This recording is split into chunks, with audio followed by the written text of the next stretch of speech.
As you know, it is for the first time that people are coming on the road, on the streets to demonstrate support to a government, given legislation, to say that it is a good legislation. Like for example, yesterday we had a rally.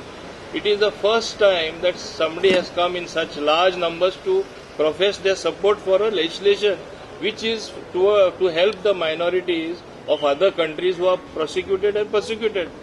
We are today world leaders as India under Narendra Modi ji. We are a world leader. So we have to look after everybody.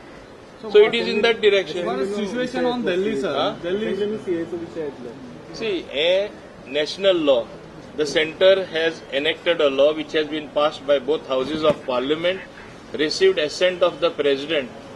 All states are duty bound to obey that. आता थोड्यात नाटकबाजी करता जाल्यार करून दी. हिंगा assembly हाडून दी, कितें मोडपाचें तें मोडून दी, उलयन दी. पूण तेका कितें मिनींग आहा? मिनींग ना तेका.